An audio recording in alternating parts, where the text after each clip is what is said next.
Selamat pagi, salam sejahtera buat kita semua. Jadi, salah satu cara untuk mengetahui bahwa kita diikuti oleh kutuk adalah seperti yang saya bilang pada video sebelumnya, yaitu kesurupan. Kita harus ingat prinsip yang dinyatakan di awal. Dimanapun ada suatu kutuk, ada suatu penyebab di baliknya. Jadi jika kita ingin menangani suatu kutuk dengan efektif, kita harus tahu asal mulanya. Jadi berikut ini adalah penyebab kutuk yang paling umum. Jadi sebab-sebab. Jadi ada akibat berarti ada sebab. Gitu. Jadi kutuk itu pasti ada asalnya. Jadi ini adalah penyebab yang paling umum ya. Satu, mempraktikkan penyembahan berhala atau okultisme. Jadi kita harus dapat pemahaman yang benar ya. Apa itu berhala? Dan yang lebih luas lagi adalah okultisme. Jadi, okultisme itu adalah sebuah big book, sebuah buku besar. Jadi hanya satu kata, okultisme. Tapi okultisme itu bicara tentang hal-hal yang luas. Jadi sebagai referensi Alkitab bisa Anda baca di Kitab Ulangan bab 27 ayat 15. Jadi itu harus melakukan studi khusus tentang okultisme ya. Jadi jangan hanya dengar katanya aja. Penyebab berikutnya, tidak menghormati atau tidak menaati orang tua. Jadi tidak menghormati atau menaati orang tua, terutama orang tua yang masih hidup. Jadi jangan semasa hidup kau tidak menghormati mereka, lalu setelah mereka meninggal kau datang terus ke kuburannya, kau kasih makan. Nah, itu penyembahan berhala. Jadi menghormati orang tua itu saat mereka masih hidup. Mencuri perpuluhan dan persembahan yang merupakan milik Tuhan. Jadi itu bisa baca Alkitab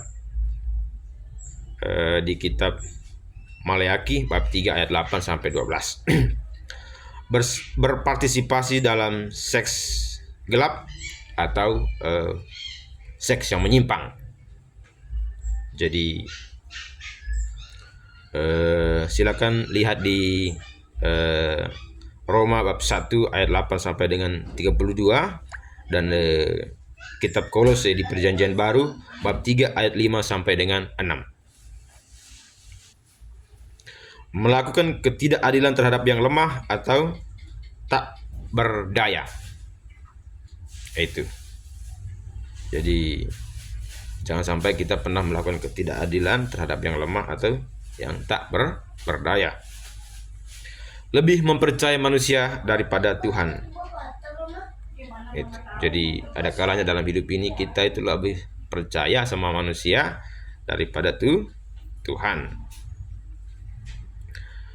Penyebab berikutnya adalah membuat janji kepada Allah tapi tidak menepatinya. Itu. Jadi Anda bisa baca contoh atau referensi Alkitab di kitab Yeremia bab 17 ayat 5 sampai dengan 6. Tidak mendengarkan suara Tuhan atau tidak menaati suara Tuhan. Jadi kita harus peka dengan suara Tuhan dan harus menaatinya dalam kehidupan kita. Membuat suatu pernyataan negatif terhadap diri sendiri atau kutuk yang ditimbulkan oleh diri sendiri. Jadi makanya jangan pernah ngomong-ngomong negatif terhadap diri sendiri, misalnya, aduh saya sakit lambung, aduh saya sakit ini, saya sakit itu, aduh memang saya orang miskin, aduh memang saya orang begini, orang begitu. Jadi Jangan mengutuki diri sendiri. Itu. Berikutnya adalah menerima perkataan negatif dari orang-orang yang berotoritas atas Anda. Jadi ketika orang yang memiliki wewenang lebih atas kita, dan terutama di perusahaan, jadi kalau mereka mengutuk kita, kita tolak di dalam nama Tuhan Yesus, karena mereka bukan Tuhan. Itu. Jadi dikutuk oleh manusia, jadi yang menjadi utusan iblis seperti penyihir, tukang tenung, dan nabi palsu.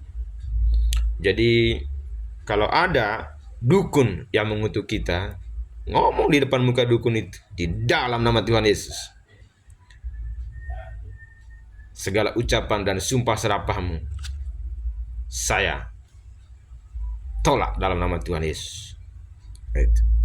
Jadi setiap omongan-omongan negatif dari siapapun yang mengutuki kita, kita tolak di dalam nama Tuhan Yesus.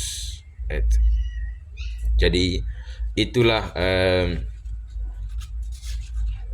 beberapa penyebab yang paling umum kenapa kita diikuti oleh kutuk di dalam kehidupan kita. Jadi kenali dari sekarang kutuk-kutuk yang mengikuti kita, biar kita tidak terjebak, tidak terkejut ketika kita mengalami persoalan yang besar dalam kehidupan kita suatu saat nanti.